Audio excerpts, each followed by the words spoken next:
A reading from the Holy Gospel according to Luke.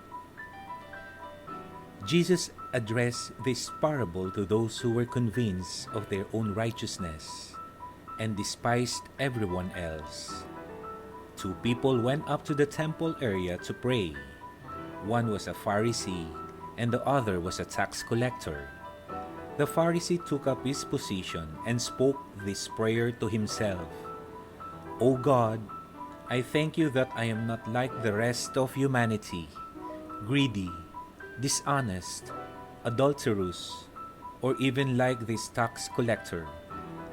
I fast twice a week, and I pay tithes on my whole income."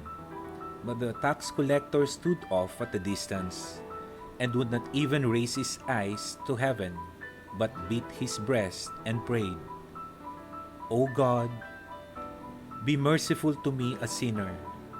I tell you, the latter went home justified, not the former. For everyone who exalts himself will be humbled, and the one who humbles himself will be exalted. The Gospel of the Lord. Be merciful to me, a sinner. The two characters in this parable are a study in contrast. The Pharisee is true to his obligation as a faithful Jew, prayerful and paying tithes for the support of the temple.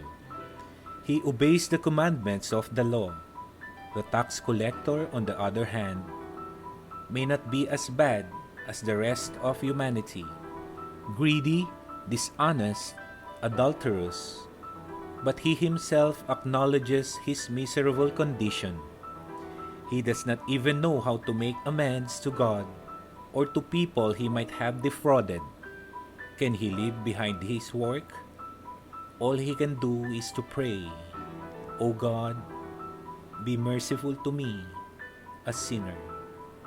Echoing the penitential Psalm 51 composed by David after being exposed of his sin with Bathsheba, Jesus says that it is the publican that goes home justified, that is declared pardoned by God.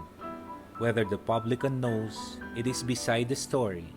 What is important is that, on the authority of Jesus' word, God hears the sinner who goes to him repentant. On the other hand, the Pharisee prays to himself. He does not ask anything from God. He even exalts himself. He goes home still imprisoned by his pride.